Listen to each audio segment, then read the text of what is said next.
ఈరోజు నేను మీకు నందివర్ధనం మొగ్గలతో నెట్ ఎలా అల్లాలో మీకు చూపిస్తాను. మనం రెగ్యులర్గా పువ్వులకి 2 పేటలు దారం సూది ఎక్కించుకుంటాం కదా, అలాగే ఎక్కించుకొని నందివర్ధనం మొగ్గల్ని అలా అడ్డుగా గుచ్చుకోవాలి. మనకి ఎంత పొడవు ఎంత వెడల్పు కావాలో దానికి నచ్చినట్టు పొడవు మనం ముందే మొగ్గలను అడ్డుగా ఎంత కాస్తే అంత పొడవు ఎక్కించుకోవచ్చు. తర్వాత మళ్ళీ అటాచ్మెంట్ చేసుకోవచ్చు ఎంత కాస్త అంత. చూడండి సింగిల్ లైన్ ఎలా గుచ్చానో. ఆ సింగిల్ లైన్ అయ్యాక దాన్ని ట్రయాంగిల్ షేప్లో చేసుకోవాలి. ట్రయాంగిల్ షేప్లో 2 బడ్స్ని చూసారా తీసుకొని 3వ బడ్ మధ్యలోంచి 2 దారాల మధ్యలోంచి సూది తీయాలి. ప్రతిసారి అలాగే చేయాలి.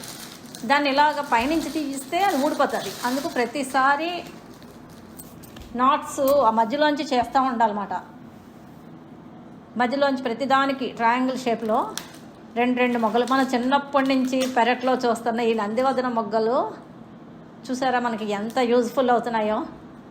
అదిగో చూసారా ట్రయాంగిల్, మొత్తం ట్రయాంగిల్స్ చేస్తాను. ఇప్పుడు ట్రయాంగిల్ అయిపోయాక ఆ ట్రయాంగిల్కి అటాచ్ చేయాలి కదా, మళ్ళీ సింగిల్ మొగ్గలు ఎక్కించుకొని మీకు చూపిస్తున్నాను చూడండి. మళ్ళీ ఒక సింగిల్ లైన్ చేయాలి.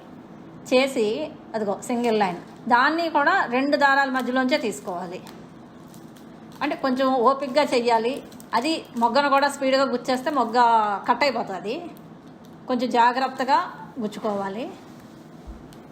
ఈ నందివర్ధనం మొక్కలు మనం 3 రోజుల ముందు కూడా చేసేసుకోవచ్చు, ఏం అవ్వదు. మనకి 4-5 రోజులు పోయాక పండగ ఉందంటే ముందు చేసేసుకొని ఫ్రిడ్జ్లో పెట్టుకోవచ్చు. అస్సలు ఏమీ పాడవదు. ఇది చూసారా 2 వీటిల్లోంచి మధ్యలోంచి తీస్తున్నాను. అలాగా పొడవుగా సింగిల్ లైన్ చూసారా. మళ్ళీ నెక్స్ట్ ఫస్ట్ మనం ఎలా చేస్తాం, ట్రయాంగిల్స్ 2 మొగ్గలు ఎక్కించుకొని మళ్ళీ ట్రయాంగిల్, అదిగో మళ్ళీ ట్రయాంగిల్స్, అలాగా ట్రయాంగిల్స్ లాగా మళ్ళీ చేసుకోవాలి. ప్రతిదీ కూడా మధ్యలోంచి దారం మధ్యలోంచి తీస్తే నెట్ సరిగ్గా ఉంటుంది అన్నమాట. దారం మధ్యలోంచి తీయకుండా అయితే బాగోదు. ఇప్పుడు చూసారా మనకి ఎంత అందంగా ఈ నెట్ తయారైందో. ఇది గులాబీ రేఖల మీద. తర్వాత ఇగో రోజ్ పెటల్స్, రోజు గార్లెండ్ చేశాను నేను. ఆ గార్లెండ్కి దండకి చిన్న హైబ్రిడ్ గులాబీలకి కూడా ఇది వేసాను. చూడండి ఎంత అందంగా ఉందో. మన చూడసారా ఎంత అందంగా వచ్చిందో. ఇప్పుడు చూడండి, ఇప్పుడు దేవుడికి నేను అలంకరిస్తున్నాను ఈ మాలని, నందివర్ధనం మొగ్గల్ని. ఎంత అందంగా ఉన్నారో చూడండి మన స్వామి. లక్ష్మీదేవికి ఇష్టమైన తామర పూలు. దీన్ని ఇలాగా నేను ఫోల్డ్ చేశాను. ఇది మీకు ఈరోజు ఎలా ఫోల్డ్ చేయాలో చూపిస్తాను. ఇగో తామర మొగ్గ. ఇది బాగోకపోతే తీసేసుకోండి.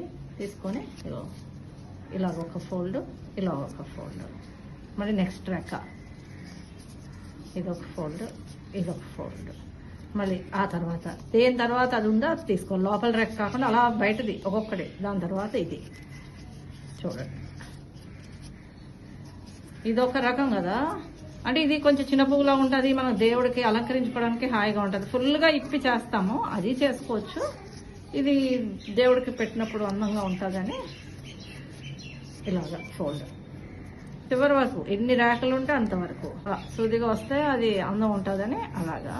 నెక్స్ట్ మంత్ శ్రావణ మాసం వస్తుంది. అమ్మవారికి ఇష్టమైన పువ్వు బాగుంటుంది అన్నమాట. అమ్మవారిని అలంకరించుకోవడానికి రెడీ అయిపోయింది. చూడండి వెనక నుంచి